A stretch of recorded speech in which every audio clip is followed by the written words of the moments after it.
nuestras faltas son muchas, fallamos un día, otro día, cada día fallamos, sin embargo ahí está el Señor siempre fielmente con su gracia. Nosotros fallamos, pero su gracia es mayor. Qué hermoso, hermano. Vamos a dejar a los niños que salgan a su salón, únicamente niños de 0 a 7 años, por favor.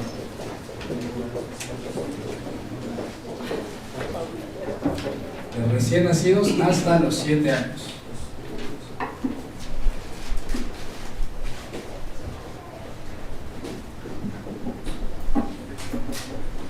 Antes de iniciar con la predicación de esta tarde, quisiera agradecer a ustedes, iglesia. Hemos estado orando el tercer domingo de cada mes. Hacemos domingo de oración y hemos estado orando por mi mamá, por la situación de su salud, y hoy agradezco, doy gracias a Dios y a ustedes, hermanos, por sus oraciones. Ya hoy, después de 6 meses más o menos, 7 meses, no recuerdo bien, pues ya la tenemos de vuelta. Entonces estoy muy agradecido con el Señor por esa parte, y quiero agradecerles públicamente por sus oraciones, hermanos. Muchas gracias.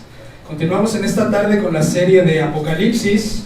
Ya vimos el mensaje a 3 iglesias, ya vimos a Éfeso, ya vimos a Esmirna y se me está yendo la otra, la que vimos hace 8 días, no, hace 15 días.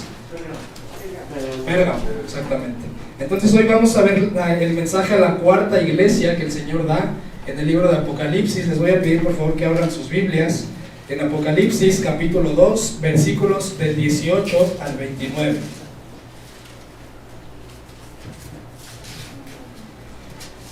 Es realmente maravillosa la palabra de Dios. Charles Spurgeon decía: la palabra de Dios no es antigua, no es moderna, la Biblia es eterna.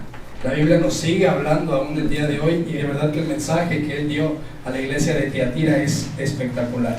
Vamos a abrir sus Biblias, Apocalipsis capítulo 2, y leemos del 18 al 29. Empiezo a leer.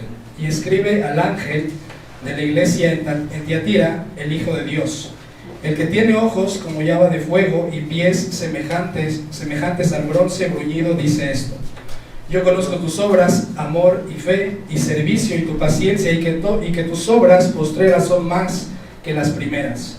Pero tengo unas pocas cosas contra ti, que toleras que esa mujer Jezabel, se dice profetiza, enseñe y seduzca a mis siervos a fornicar y a comer cosas sacrificadas a los ídolos. Y le he dado tiempo para que se arrepienta, pero no quiere arrepentirse de su fornicación. He aquí, viene la advertencia: yo la arrojo en cama y en gran tribulación a los que con ella adulteran, si no se arrepienten de las obras de ella. Y a sus hijos heriré de muerte, y todas las iglesias sabrán que yo soy el que escudriña la mente y el corazón, y os haré a cada uno según vuestras obras. Pero a vosotros y a los que están en Tiatira, a cuantos no tienen esa doctrina y no han conocido lo que ellos llaman las profundidades de Satanás, yo os digo, no os impondré otra carga. Pero lo que tenéis, retenedlo hasta que yo venga. Al que venciere y guardare mis obras hasta el fin, yo le daré autoridad sobre las naciones, y las regirá con vara de hierro, y serán quebradas como vaso de alfarero, como yo también la he recibido de mi Padre. Y le daré la estrella de la mañana.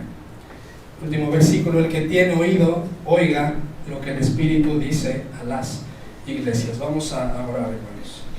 Padre, te damos muchas gracias en este tiempo por tu palabra, en que es un mensaje eterno el que podemos encontrar en la Escritura, y tú nos has dejado este libro de las últimas cosas para que encontremos ánimo en ello, en un mundo de aflicción, en un mundo que vemos que se está cayendo a pedazos, enfermedades, epidemias, asesinatos a mujeres grandes, pequeñas, adultos.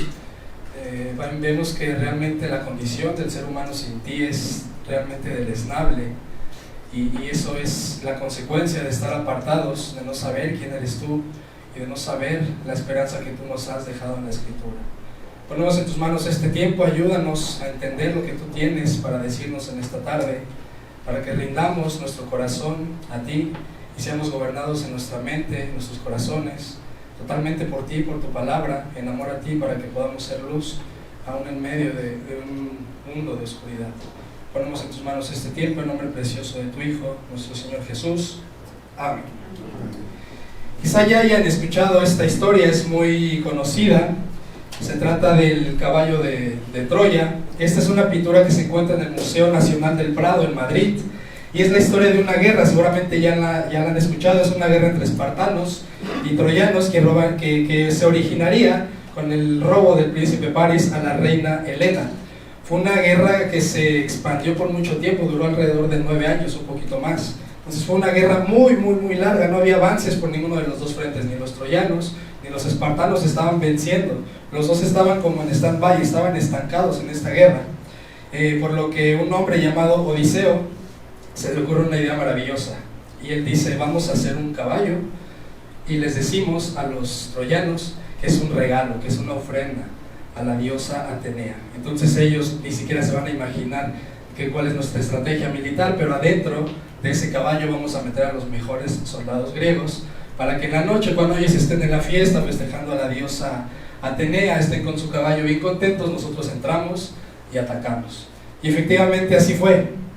Efectivamente así fue con este grupo. Ellos entran, los troyanos estaban celebrando, estaban festejando, estaban en la plena fiesta, cuando salen los guerreros espartanos del caballo de Troya, y es cuando destruyen totalmente la ciudad. Y este evento, en un sentido muy similar, es parecido a lo que pasa con nosotros hoy en día con respecto al pecado. El pecado se manifiesta como algo amigable, como algo que no nos hará daño. Sin embargo, vemos que no es así. Ese regalo, que aparentemente es amigable, que aparentemente es disfrutable, tiene un doble sentido, y el doble sentido es que tiene la intención de matarnos, de acabar con nuestra vida, y ese es el propósito del pecado, que se manifiesta aún hasta el día de hoy. Algo también muy parecido pasaba más bien en la iglesia a Tiatira. La iglesia a Tiatira también eran muy idólatras. Ellos no adoraban a Atenea, pero adoraban a Apolo y a Artemisa, que están en las fotos. Ese es Apolo, ese es Artemisa. Yo llevo, no sé, más de 10 años en el gimnasio, y esto también es muy interesante. Pintan a los dioses con un abdomen espectacular. Yo llevo ya mucho tiempo en el gimnasio y jamás he llegado a ese punto, pero esa es la idea de que te venden, de que los dioses son perfectos, de que no tienen errores. Esa es siempre la tendencia de los dioses que se forman, o que forma el ser humano, una versión perfecta de lo que es el ser humano. En Tiatira estaba una adoración tremenda sobre estos dos personajes. Ellos estaban en una condición de sindicatos. Había organizaciones económicas donde se organizaban por sindicatos, muy parecido a lo que pasa hoy en día, y las fiestas eran de total desenfreno sexual y de adoración a los dioses falsos. Los de Tiatira seguramente conocían lo que Pablo ya había advertido: si alguien os dijere, esto fue sacrificado a los ídolos, no lo comáis, por causa de aquel que lo declaró y por motivos de conciencia. Los de Tiatira seguramente conocían esta parte. Ellos sabían que no podían comer nada sacrificado a los ídolos. Conocían esta parte del Nuevo Testamento. Sabían que los ídolos nada son. Dice el Salmo 115: nuestro Dios está en los cielos, todo lo que quiso ha hecho. Los ídolos de ellos son plata y oro, y obra de manos de hombres. Tienen boca, mas no hablan; tienen ojos, mas no ven; tienen orejas, mas no oyen; tienen narices, mas no huelen; manos tienen, mas no palpan; tienen pies, mas no andan; no hablan con su garganta. Y que dice: semejantes a ellos son los que los hacen, y cualquiera que confía en ellos.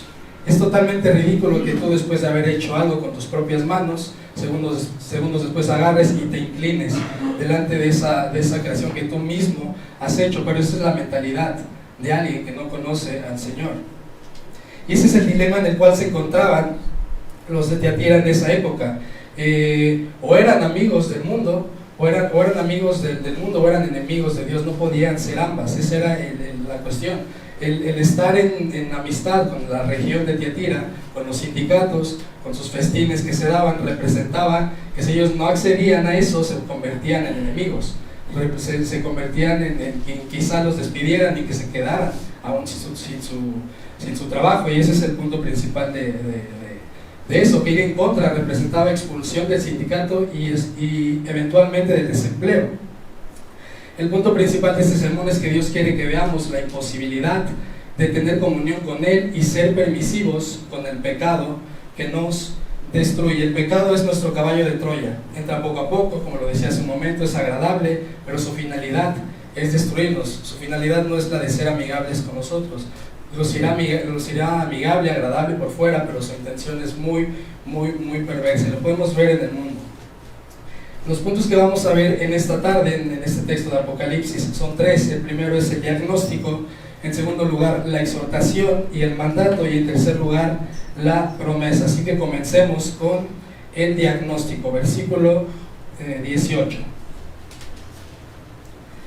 Y escribe al ángel de la iglesia en Tiatira, el Hijo de Dios, el que tiene ojos como llama de fuego y pies semejantes al bronce bruñido, dice esto. ¿Con qué inicia esta carta a la iglesia de Tiatira? Diciéndonos: y escribe al ángel de la iglesia de Tiatira. Es decir, este es un mensaje para la iglesia local en ese momento de Tiatira, pero también es un mensaje para la iglesia universal, para la iglesia que habría de existir más adelante, incluyéndonos a nosotros, a Gracia Abundante. Cuando el Señor continúa diciendo: el Hijo de Dios, el que tiene ojos como llama de fuego y pies semejantes al bronce bruñido, dice esto. Aquí viene la presentación. ¿Quién es el que va a hablar a la iglesia de Tiatira? El Hijo de Dios. Anteriormente ya se había manifestado, se había representado o presentado a la carta del Apocalipsis como Hijo de Hombre. Aquí hace una presentación distinta como Hijo de Dios. Aquí nos presenta la unión hipostática que está evidente en Cristo. No es que Cristo sea 50 kilos de hombre y 50 kilos de Dios, sino que Él es perfectamente hombre y Él es perfectamente Dios. Y ese Dios que se manifestó, ese Dios que vino y caminó entre nosotros, es el que hablaría y va a dar las palabras siguientes a la iglesia, a Tiatira, y nos empieza a decir el diagnóstico. Lo que viene hablando el Señor a la iglesia de Tiatira es que sepamos cómo es que estaba la iglesia en ese momento. Versículo 19. ¿Qué le dice el Espíritu de Dios a la iglesia? Yo conozco tus obras, y amor, y fe, y servicio, y tu paciencia, y que tus obras eran postreras más que las primeras. Es decir, el diagnóstico era bueno, no es malo como en el caso de Éfeso, donde les dice: ustedes están mal, han dejado atrás el amor, se dedicaron a las obras y perdieron el amor por el Dios de las obras. Ese era el diagnóstico contra Éfeso. Aquí les está diciendo: ustedes van bien, conozco sus obras, conozco que tienen amor, conozco que tienen fe, que tienen servicio, que tienen paciencia, y que sus obras postreras son más que las primeras. Entonces está bien. En ese sentido, el diagnóstico que les da el Señor es que ustedes van por buen camino, conocen que el amor es algo muy esencial y ustedes lo tienen. Seguramente Tiatira tenía en su corazón pasajes como Mateo, que nos dice, cuando le preguntan a Cristo cuál es el gran mandamiento en la ley, Jesús les dijo: amarás al Señor tu Dios con todo tu corazón, y con toda tu alma, y con toda tu mente. Este es el primero y grande mandamiento: amarás a Dios. Y el segundo, atención, es semejante: amarás a tu prójimo como a ti mismo. De estos mandamientos depende absolutamente toda la ley y los profetas. Amar en primer lugar a Dios, y en segundo lugar amar a tu prójimo como a ti mismo. Lo mismo nos continúa, es el mismo hilo que vemos también en Romanos: el amor no hace mal al prójimo, así que el cumplimiento de la ley es ¿qué? El amor. Santiago nos dice, va en la misma idea: si en verdad cumplís la ley real conforme a la Escritura, amarás a tu prójimo como ¿qué? Como a ti mismo. Habla de amor, y este elemento muy importante lo tenía la iglesia de Tiatira. Eso es algo muy esencial, y es algo que también es esencial en la actualidad en la vida del cristiano. La vida del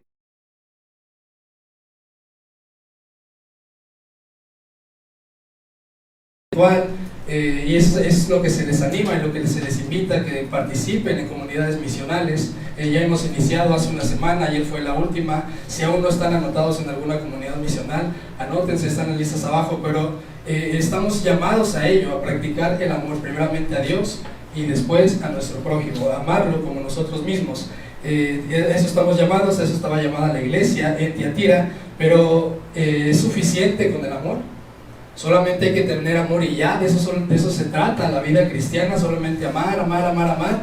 Y ese es el argumento que muchas veces se da, de que Dios es amor. Dios te ama, y efectivamente Dios te ama, pero ese solamente es un atributo, de todos los demás que tiene. Dios también te ama, pero Dios también es justo, Dios también es santo. Entonces no podemos recaer solamente de un lado de los atributos de Dios, y ese es el peligro por el cual corría la iglesia de Tiatira. Estaban muy inclinados a la parte del amor, y eso les estaba llevando a ser permisivos en otras áreas de la iglesia, de la congregación. Tenían amor, y eso les trajo en cierta medida consecuencias por no conocer totalmente los atributos de Dios, y eso nos lleva a nuestro segundo punto de esta tarde, que es la exhortación y el mandato. Versículos 20 al 25, iniciamos con el versículo 20. ¿Tienes amor? Sí, pero tengo unas pocas cosas contra ti, que toleras que esa mujer Jezabel, que se dice profetiza, enseñe y seduzca a mis siervos a fornicar y a comer cosas sacrificadas a los ídolos. La acusación es aquí contra Jezabel. Tengo unas pocas cosas contra ti, que toleras que esa mujer Jezabel se dice, profetiza, enseñe y seduzca a mis siervos. Cuando dice Jezabel, aquí debemos de responder esa pregunta: ¿quién era Jezabel? ¿Realmente así se llamaba a esa mujer? Vemos que no. Quizá no se está refiriendo a eso, que la mujer que andaba allí en Tiatira causando conflictos se llamaba Jezabel. Más bien es una alusión a una mujer del Antiguo Testamento que era llamada Jezabel. Aquí se está refiriendo al carácter, a la personalidad de esta persona del Antiguo Testamento, que era exactamente el mismo de esta persona nueva que estaba ocasionando conflicto en la iglesia de Tiatira. Es como un tipo de Judas. Cuando tú le dices a alguien: oye, te voy a contar algo, pero no seas Judas. Más o menos esa es la idea. O sea, no es que tu amigo, a la persona que le estás contando algo, se llame Judas, sino que es un tipo. Entonces, cuando aquí el Señor les dice que tengo unas cosas contra ti, que toleras que esa mujer Jezabel, se está refiriendo a esa persona, que había una mujer con exactamente la misma personalidad que tenía Jezabel. Y adivinen qué, también Jezabel incitaba a que el pueblo de Israel se postrara a dioses falsos como Baal y como Acera. Eso ya están un poquito más viejos, no les dibujaron el abdomen tan perfecto, pero es lo mismo, es idolatría sobre dioses falsos, y eso era lo que estaba incitando Jezabel con Acab, que ha sido uno de los peores reyes que ha tenido el pueblo de Dios. ¿Cómo lo describe la misma escritura a Jezabel? Dice así: porque le fue ligera cosa andar en los pecados de Jeroboam. Aquí está hablando del rey Acab, hijo de Nabat, y tomó por mujer a Jezabel, y fue y sirvió a Baal y lo adoró, e hizo altar a Baal, a este dios pagano, en el templo de Baal que él edificó en Samaria. Hizo también Acab, el rey que tomó por mujer a Jezabel, una imagen de Acera, para provocar la ira de Jehová, el Dios de Israel. Y esto a los ojos de Dios es una falta terrible. El decirle a Dios: sabes que tú no eres el Todopoderoso, sí, este es tu pueblo, pero yo creo que no. Yo creo que hay dioses mejores como Baal, como Acera, que sí pueden responder a nuestras necesidades. Ellos sí pueden satisfacernos, tú no. Y ese es un agravio terrible para el Dios de la Biblia, para el Dios de Israel, que se revela como Jehová, el gran yo soy. Él está comprometido con su gloria y no va a tolerar que algunos cuantos pisoteen su nombre de esta manera. Y Jezabel, junto con Acab, era una persona perversa que estaba incitando al pueblo a que hiciera todo esto, junto con Acab.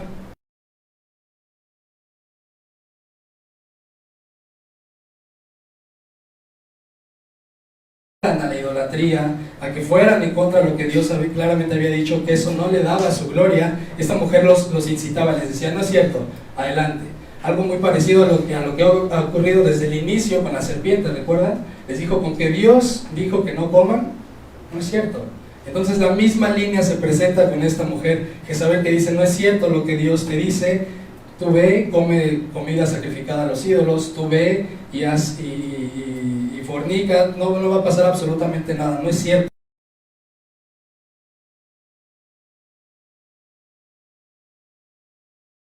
Jezabel. No importaba lo que pasaba en Tiatira, que es lo que les reprocha el Señor.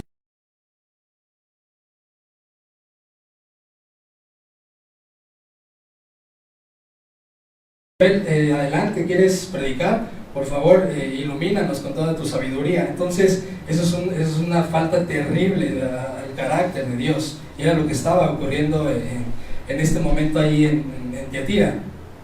Y esto nos podría parecer escandaloso, pero es un poco de lo que pasa el día de hoy con nosotros, que somos quizá un poco permisivos con el pecado, que decimos, bueno, un poco de pecado no está mal, ya si lo hago así ya gravemente, eso sí ya me va a traer consecuencias, o que alguien me cache, pero si ahorita nadie me ha cachado, si ahorita no ha habido consecuencias, entonces puedo seguir haciéndolo. Si estoy en fornicación con mi novio y nadie me ha visto, ni mis papás, ni amigos en la iglesia, nadie, puedo seguir haciéndolo. O estoy con una mujer que no es mi esposa, estoy coqueteando con ella, o estoy viendo pornografía, nadie me ha cachado, entonces voy a seguir en ese camino. Entonces es exactamente lo mismo que estaba pasando aquí, que será permisivo con el pecado.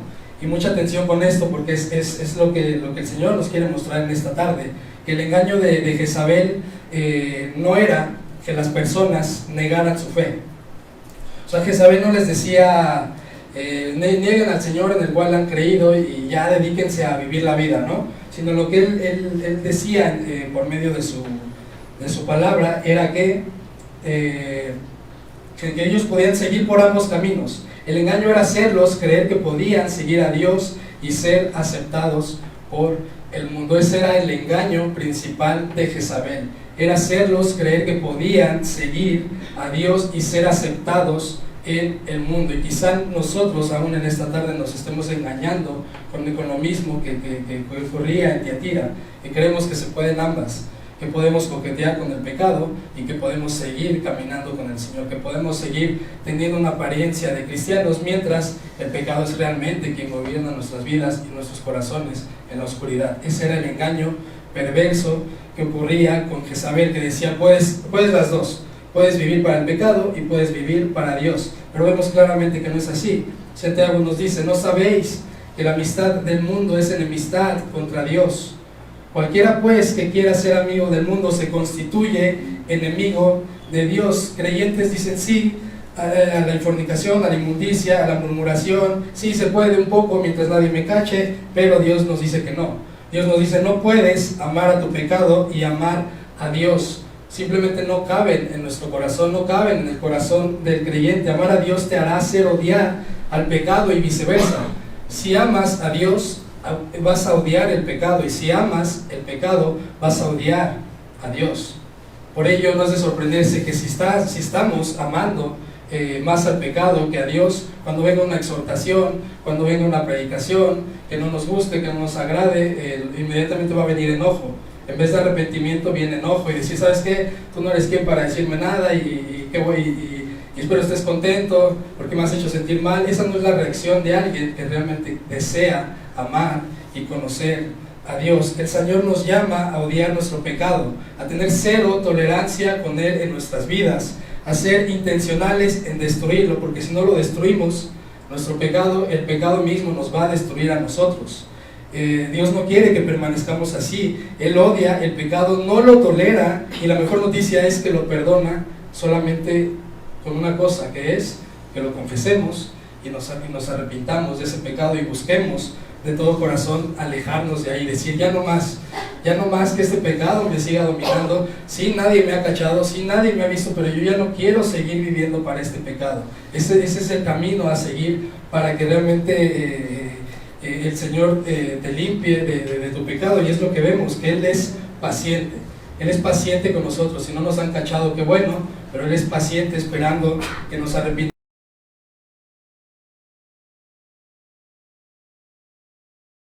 sino que también es misericordia. Y Él está esperando, a pesar de que Él lo ve y de que Él lo ve en el momento, Él espera que te arrepientas ya.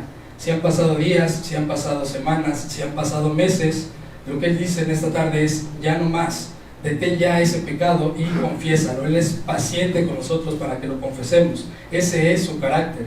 Y eso es lo mismo que ejerció con Jezabel, su paciencia. Versículo 21. Y le he dado tiempo a Jezabel para que se arrepienta, pero no quiere arrepentirse de su fornicación. Vemos una vez más su carácter de Dios. Él le ha dado tiempo. Él no ha dicho, yo he estado viendo que está haciendo todo esto en Tiatira, inmediatamente viene el juicio sobre ella, sino que dice, yo le he dado tiempo para que se arrepienta. Vemos que quizá habrán pasado algunos días, algunas semanas, algunos meses, y Jezabel no había querido arrepentirse, y vamos a ver que eso tiene consecuencias, pero el Señor es paciente con nosotros. Pedro lo dice así, el Señor es paciente con nosotros, no queriendo que ninguno perezca, sino que todos procedan al arrepentimiento. Pero ¿qué había pasado con Jezabel? El pecado la había endurecido. Ella no quería arrepentirse, y ese pecado progresivamente la había hecho dura de corazón. Al no escuchar las veces que seguramente se le acercaron a decirle, Jezabel, arrepiéntete porque lo que estás haciendo está mal. Entonces, ¿qué nos enseña esto? Que nosotros no nos endurezcamos cuando alguien venga y nos exhorte en amor acerca del pecado que Él ve que haya en nuestras vidas. Y les decía hace un momento, ya iniciamos con el 2 y 3. Practiquemos en las comunidades misionales el 2 y 3. Esto es importantísimo, confesión unos a otros, saber cómo estamos espiritualmente para que seamos arrancados de esas cadenas del pecado que aparentemente son nuestros amigos, pero realmente no, realmente quieren destruirnos. Ahora puede que sí estemos en este momento en pecado, y ya hemos dicho que la salida es la confesión. Entonces Agustín, por ejemplo, tiene una cita que me gusta y lo cito: cuando un hombre descubre sus pecados, Dios los cubre. Cuando un hombre los cubre, es decir, no le dice a nadie, Dios los descubre. Pero cuando lo hace evidente, lo hace algo escandaloso. Los pecados de pastores, de hermanos que vemos en la congregación, que ya engañaron a su esposa, o que hicieron tal o cual cosa, no suceden de la noche a la mañana, sino que ya es un proceso que viene ahí, pero ellos vienen escondiéndolo hasta que Dios lo descubre. Entonces continúa diciendo Agustín, cuando un hombre los confiesa, Dios ¿qué? Los olvida. Ese es el carácter maravilloso de Dios, que Él solamente espera que lo confieses. Él ya lo sabe, Él quiere que lo confieses y te apartes para alcanzar misericordia. El pecado lo único que hace es robarnos gozo. No es un juego, el pecado quiere matarnos, y lo primero que hace en la vida del cristiano, y lo que estaba haciendo en la iglesia de Tiatira, y nos puede ocurrir hoy a nosotros también, es que nos mata el gozo, nos mata ese gozo de buscarlo en su palabra, nos mata ese gozo de querer estar con nuestros hermanos, de preguntarles cómo estás, te puedo ayudar en algo. Quita ese gozo de la vida cristiana. El pecado te va menguando en una vida de gozo, te va apartando de amar a Dios y de amar a la iglesia por la cual Él murió. Y vemos, por ejemplo, también en Proverbios, el que cubre sus pecados no prosperará, mas el que los confiesa y se aparta alcanzará misericordia. Entonces la promesa está, solamente confiésalos. Eso es lo que está diciendo el Señor. Yo ya lo sé, confiésalos. Pero vemos que Jezabel tristemente no quiso arrepentirse. Jezabel dijo, no quiero arrepentirse porque yo estoy bien, cada quien que haga lo que quiera, somos libres, esa es mi fe, yo creo en Dios. Jezabel era creyente, no era atea, era creyente. Entonces ella se endurece, no quiere arrepentirse. Ahora vemos el carácter de Dios justo. Veamos las consecuencias, versículo 22. He aquí yo la arrojo en cama y en gran tribulación a los que con ella adulteran, si no se arrepienten de las obras de ella. Aquí el primer juicio que hace el Señor es, yo la arrojo en cama. Y ahí no es en un sentido literal, sino que denota algo de enfermedad para muerte. Jezabel ya estaba muerta espiritualmente, solamente lo que vendría era una muerte física, prematura, por alguna enfermedad. No nos especifica el texto a qué se estaba refiriendo, pero es una muerte en la cual Jezabel iba a caer en cama. Entonces ahí vemos la consecuencia de su pecado, de que Dios ejerce ya un juicio sobre ella con alguna enfermedad.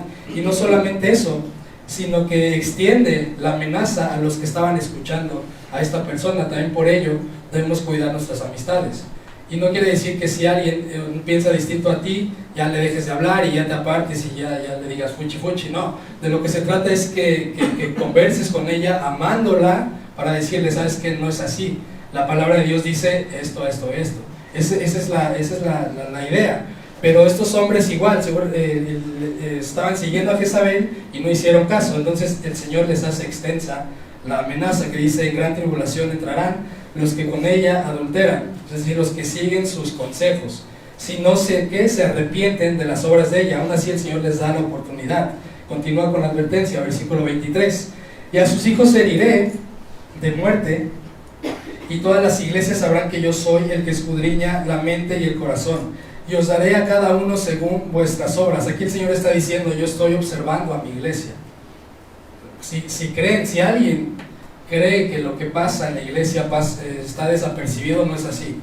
El Señor está al pendiente de su iglesia todos los días, a toda hora, a cada minuto, porque es de gran posesión. Él pagó por ella por precio de sangre. Entonces el Señor no pasa desapercibido lo que pasa en su iglesia, y lo que pasa también hoy, el día de hoy, con nosotros. Cuando dice sus hijos, no se refiere a los hijos de Jezabel, sino y viene con esta misma idea. Está hablando a Jezabel y a sus seguidores. Sus hijos son aquellos que seguían la cosmovisión de Jezabel, que no era atea, sino era creyente, y ella decía, se pueden las dos. Entonces tenía ya su grupo de seguidores, y el Señor les dice también a sus seguidores, a sus hijos, si no se arrepienten, los heriré de muerte. Es decir, el pecado te arrastra. Cuidado igual con amistades, conversaciones, cosas que estés viendo por internet y demás, porque el pecado te arrastra. Empieza uno y ese regularmente no se va solo, sino que se lleva a más personas. Continúa diciendo, versículo 23, y a sus hijos heriré de muerte, y todas las iglesias sabrán que yo soy el que escudriña la mente y el corazón, y os daré a cada uno según vuestras obras.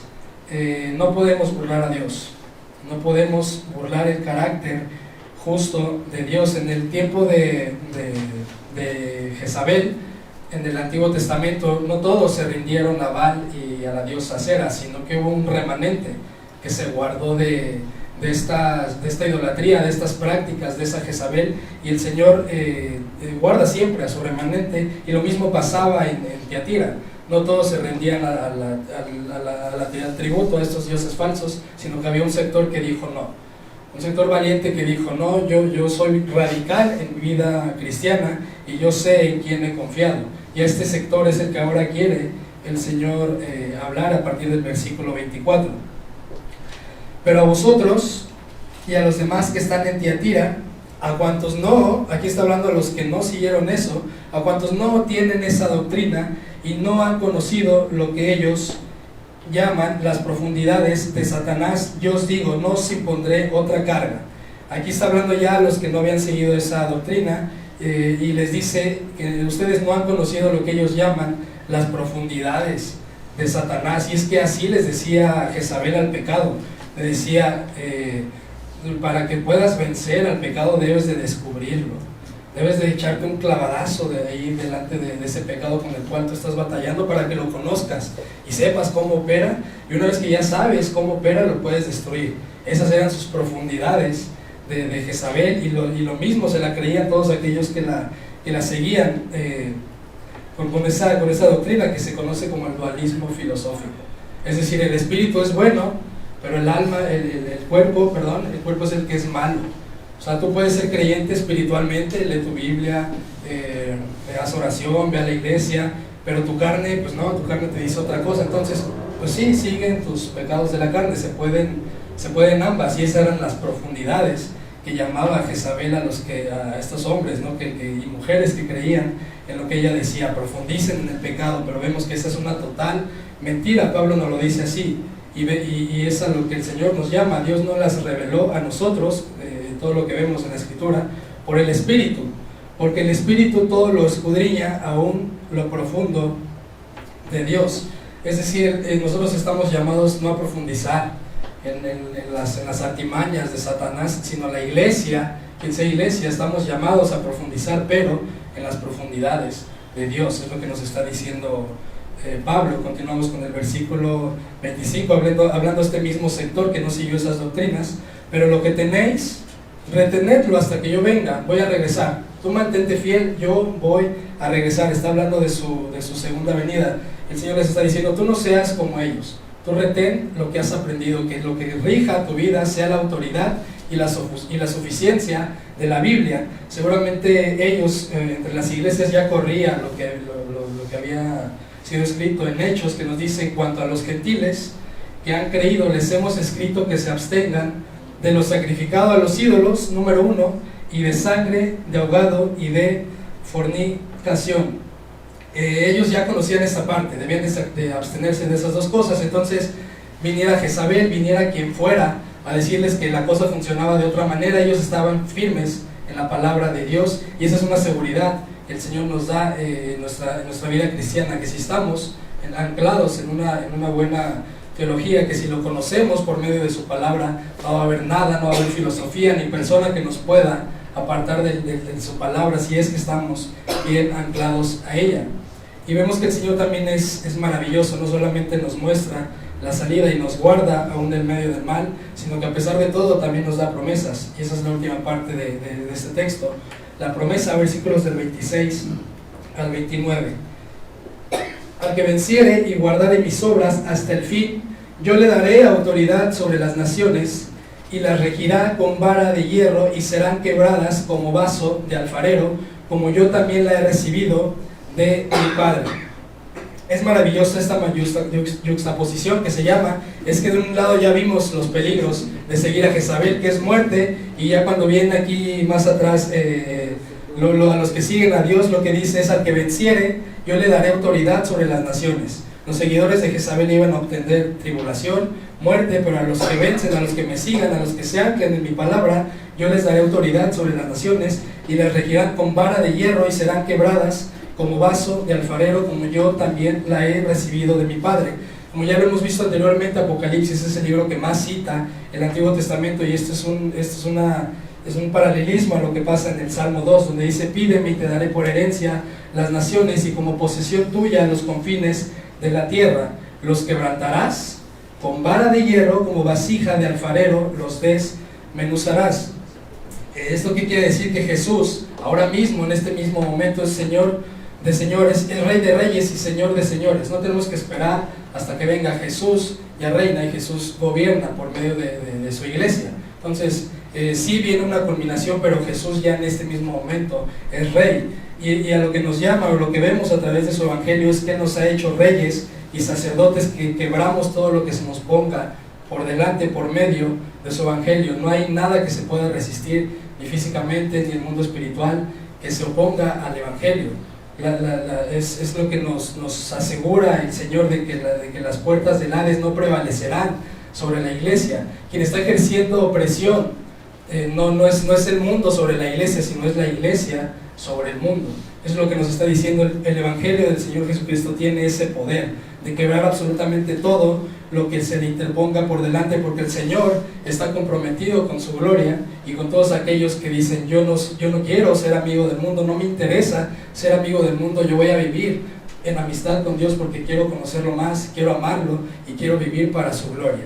Eso es lo que el Señor está diciendo a todos aquellos que vencieren, y esa invitación es extensa para nosotros en esta tarde. Vence por medio de Él, que ya venció y que gobierna por medio de su iglesia. Todo se trata de Cristo, absolutamente todo, desde el principio hasta el final se trata de Él. Lo vemos en el versículo 28. ¿Qué más? ¿Con qué culmina esta gran promesa? Después de todo lo que nos va a dar, de gobernar por medio de la proclamación de su evangelio, versículo 28: y le daré la estrella de la mañana.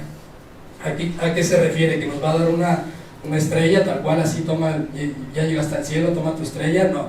Vemos referencias para darnos luz tanto en el Antiguo Testamento como en el Nuevo. La primera que vemos en el Antiguo Testamento es en Números. Dice: lo veré, mas no ahora. Está hablando el profeta Abal, no vamos a profundizar, pero es la profecía de este Balaam. Lo veré, mas no ahora. Lo miraré, mas no de cerca. Saldrá ¿qué? Estrella de Jacob, y se levantará cetro de Israel. Ahí está hablando de Cristo. En Apocalipsis él mismo nos dice: ok, hay duda de quién es la estrella. De Apocalipsis 22 nos dice: yo, Jesús, he enviado mi ángel para daros testimonio de estas cosas en las iglesias.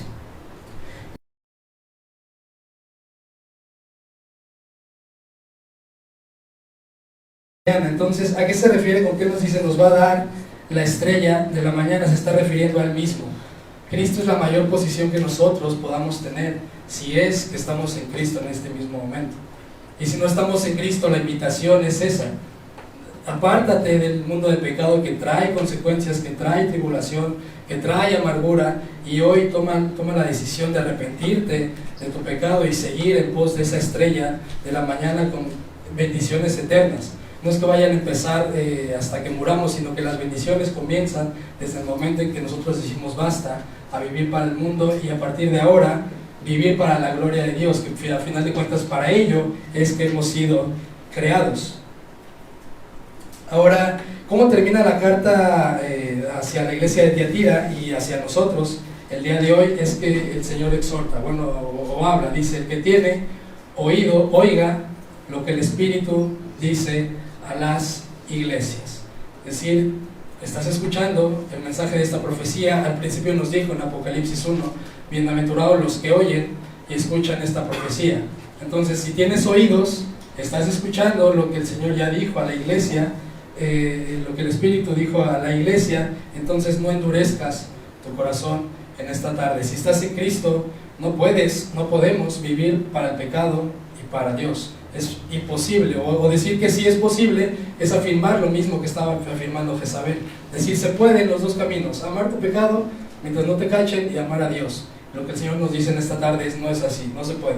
Debes de decidirte por uno: o amas a Dios o continúas amando tu pecado.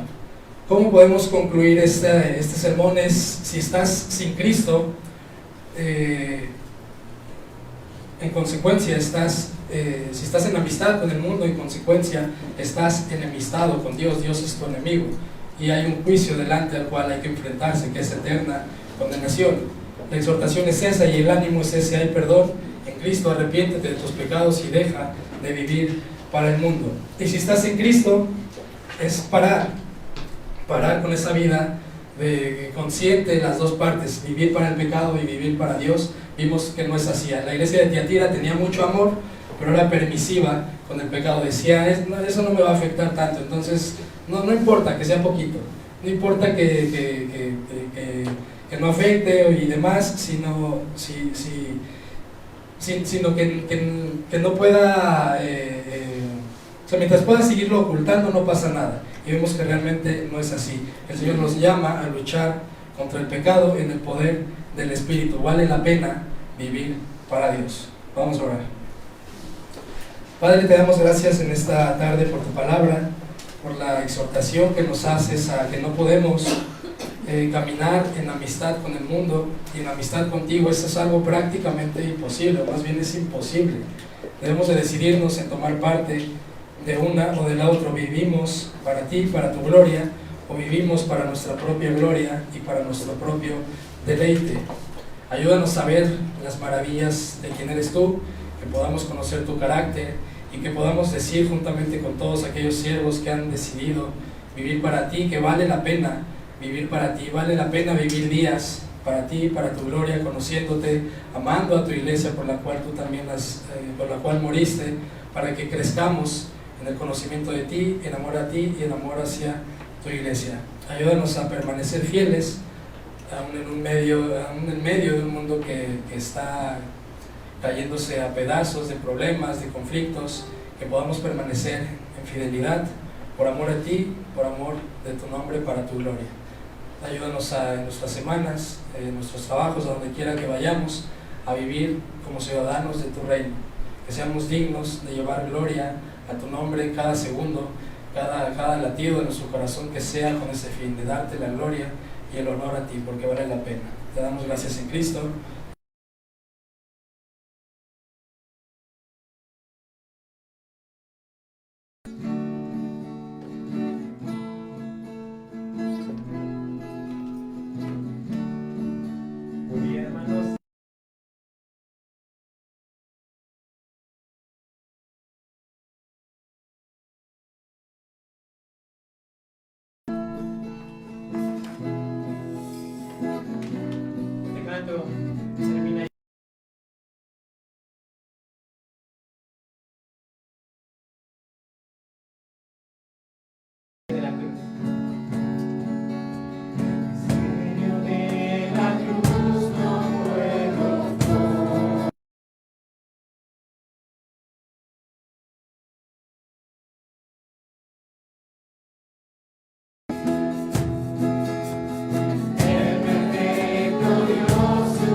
terminar la celebración de las 5 de la tarde.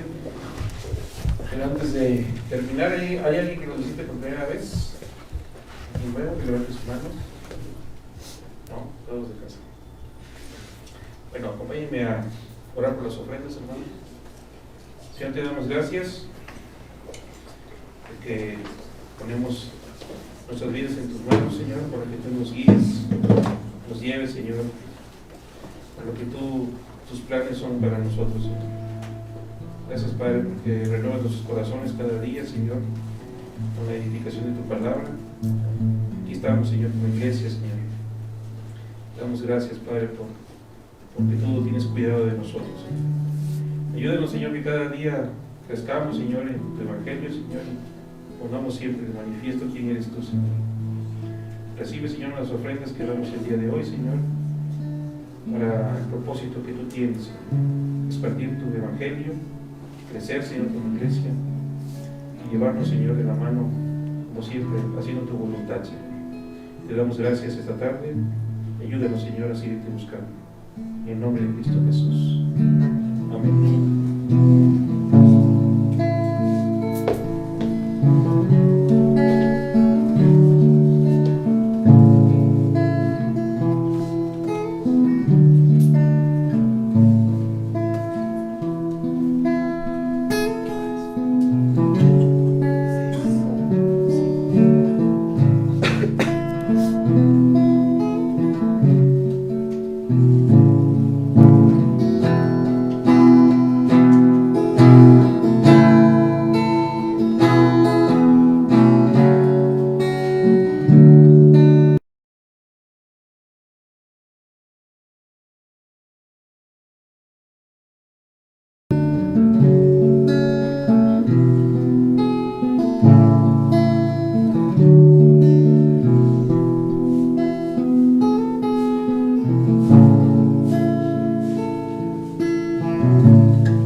Vamos a ponernos de pie.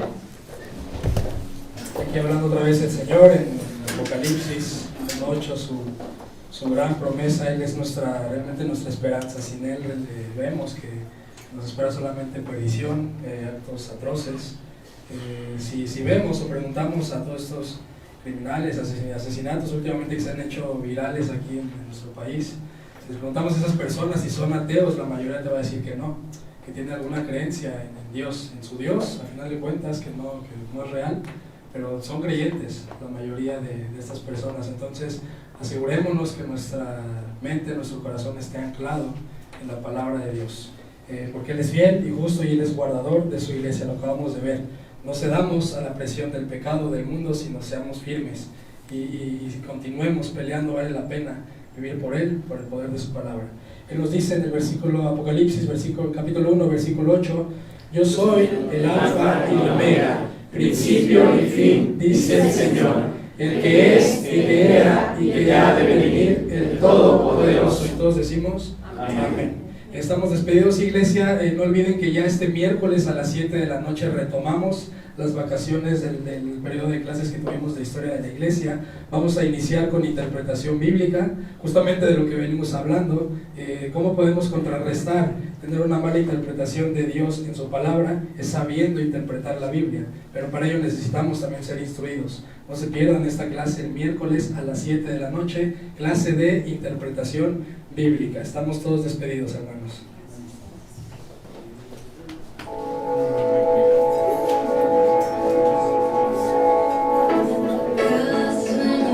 Tanto